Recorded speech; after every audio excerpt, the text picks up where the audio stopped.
This is Jamie Drummond for Good Food Revolution. I'm here with Priscilla Incisa Della Rochetta from Tenuta San Guido, home of the iconic wine Sassicaia. How are you today? Very well, thank you. In the beautiful sunny Toronto for the first time in my life. Yes, welcome to Toronto. Thank you.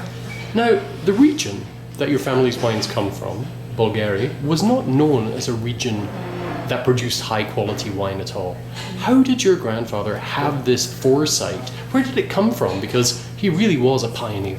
He was, yes, exactly. He was a pioneer of the Bolgheri area, but already before he had moved to Bolgheri in the 1930 exactly, he had a chance to be in contact with winemaking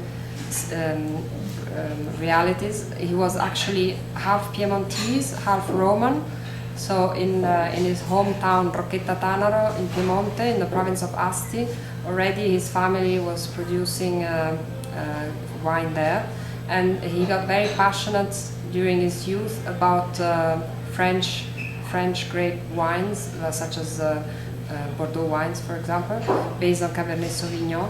And while he was a student in Pisa, he used to be often invited by this family called Salviati, who have an estate called Migliarino, just outside Pisa.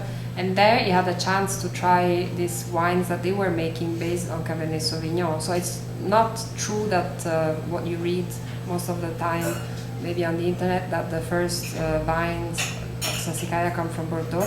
They actually come from the area of Pisa. And after his studies, when he got married in 1930, my grandfather moved with his wife to Bolgheri.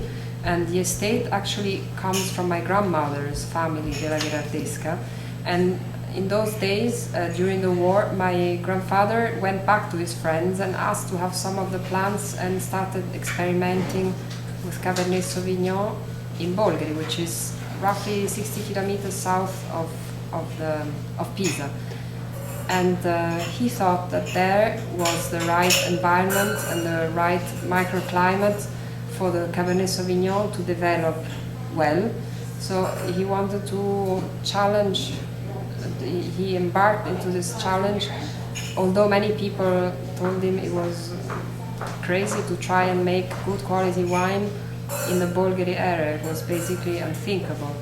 But the climate there is actually perfect for the ripening of Cabernet Sauvignon. Exactly, and he thought actually that, my grandfather, that being close to the sea was a characteristic of also the Bordeaux wines, which are relatively close to the seaside.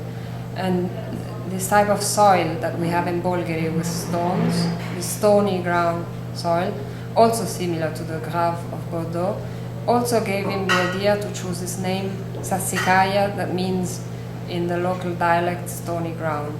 And he thought that the combination of these things might be good for developing Cabernet Sauvignon. So, quite a lot has happened in your region since your grandfather started making wine there. Yes. Your grandfather passed away in 1983. In 1983, so he was not around to see the developments that went on in the region. He never saw the success of in 1985, for example. He didn't see the first time and the only time. Parker gave us 100 points, and I wonder what he would think now, because in my experience over the past 30 years, of course 40 years actually, the area of Bolgheri has changed enormously from being an area where nobody was making wine. There were the Antinaris already, of course, but making mostly rosé in the 1980s or before. And more and more producers, or even people who were not at all wine producers, they started also planting grapes and planting vines and making French grape varieties, because they understood that the potential of the area could be how to say, not exploited is not a nice word, but that the area had a lot to give still, and it was just the beginning of something. Just to harness that potential that was there. Yes, potential, exactly. And nowadays in the DOC Bolgheri, which was created in 1994, we have about 40-50 producers, over 1,000 hectares of vine planted, And if you think that everything started with 1 hectare of something that was to be consumed only by family and friends, in fact, yes, there were quite a few changes. And I guess in a positive way. I don't know.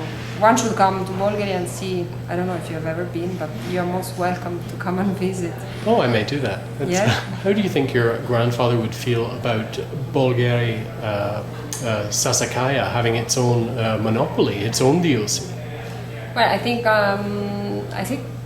after having had the wine classified as a table wine for so many years, the moment when the government decided to give an appellation to the area, they basically tailored the DOC Sassicaia on what we were doing, and they created a disciplinare, a set of rules exactly on what we were doing. I think my grandfather would be flattered that what he has discovered became then, how do you say, a reference point for many people to follow.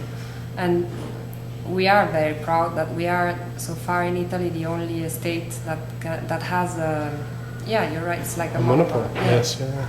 Well, Priscilla, thank you very much for bringing your family's wines to Toronto today, and welcome to Toronto. Thank you. We look forward to seeing you perhaps at some point back in Bolgheri. Oh yes, of course, or back to Toronto. Excellent. Thank you very much, Priscilla. Thank you.